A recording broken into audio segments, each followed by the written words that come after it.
Hi guys, Ellie here. I have a little speed paint for you guys today.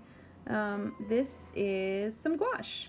I had an awesome friend on Christmas who gave me a set of 12 Holbein Acryla Gouache.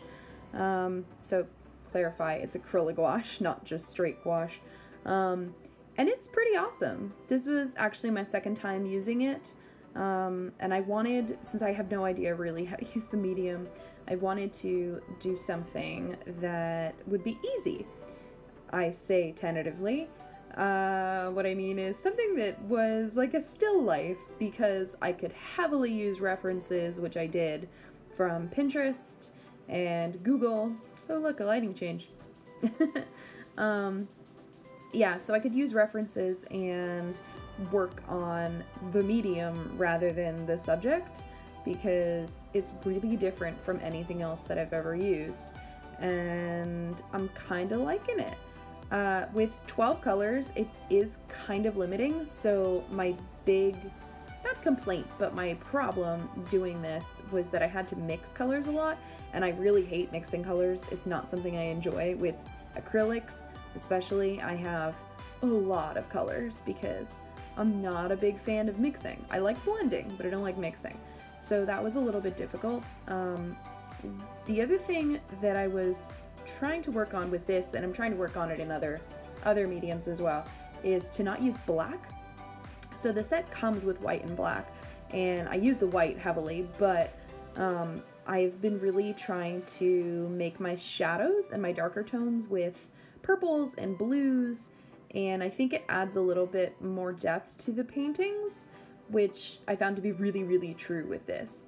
All of the places that I added like dark blue or dark purple for shadows really, really works well, especially in person. I don't know how well it translates on camera, but it's good enough. I'm really happy with it for a second attempt with the medium.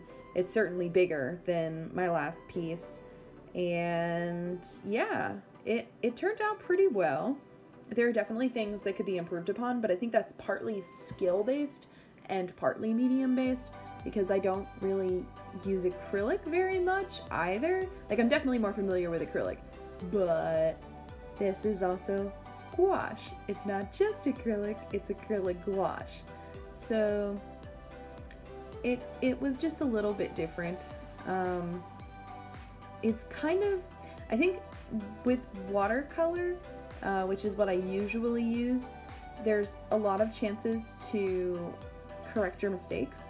And with this, especially, correcting your mistakes is really messy, and it's all comes down to blending or layering, like color on top of color.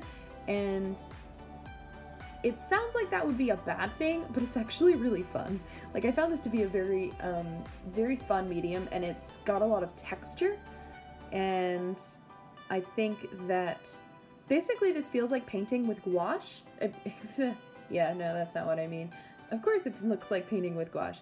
No, it feels like painting with acrylic on paper, but it has a better texture after the fact, because I have actually painted with acrylic on paper, and this works a hell of a lot better.